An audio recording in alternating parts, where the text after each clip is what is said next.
Hello மச்சா, நான் மருந்து குடிக்க போறேன்டா. மருந்து நடா குடிக்க போற? ஏதோ மாட்டு மூத்திரம் குடிக்கிற மாதிரி சம்பந்தமே இல்லாம ஏன்டா எனக்கு போன் பண்ற?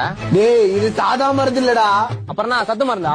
நான் தான் சொன்னேன்ல நைட்டு ஃபுல்லா படம் பாக்காதடா உடம்பு போயிடுன்னு. இப்ப பாரு சத்து மருந்து குடிக்கிற நிலைமைக்கு வந்துக்கிறேன். டேய், இது சத்து மருந்து இல்லடா. எனக்கு வாழையே பிடிக்கலடா. வாழை பிடிக்கலன்னா பைசன் பாரு மச்சான். டேய் ஜீத்ரா, நான் விஷ மருந்து குடிச்சு சாவ போறேன்டா. சாவறதுக்கு முன்னாடி கச்சா உங்ககிட்ட பேசுறது பார்த்தா பீக்க ரச்சினியா சாவடிக்கிறியடா. மச்சான் மச்சான் அவசரப்பட்டு எந்த முடிவு வைக்காத.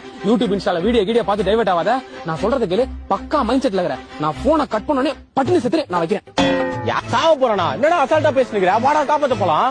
அவ்வளவு சீன்லாம் இல்ல. இன்னைக்கு ஞாயிற்றுக்கிழமை தானே, காலையில 10 மணிக்கு ஒரு ஃப்ரூட் பீர் அடிப்பான்.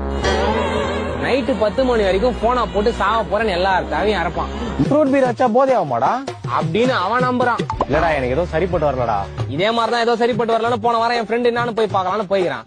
போற வழியில அவன் ஆக்சிடென்ட் ஆகி கால் ஒஞ்சி வீட்டுல பாத்துக்கிறான். அவன 4 பேர் பாத்துக்கிற மாதிரி ஆயிடுச்சு. ஆனா அவன் சாம சேஃப்டியா தான் கேக்குறான். கொஞ்சம் விட்டு தான் இவன் செத்துருப்பான். என்னடா சொல்ற?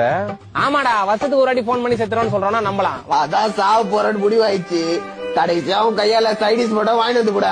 டேய், ஃப்ரூட் பீருக்கே சைடிஸ் கேக்குதா உனக்கு? வந்து நான் நிஜமாலே சாவச்சிரும் உன்னை. ஐயோ, எல்லாம் ரெண்டு ரெண்டா தெரியுது.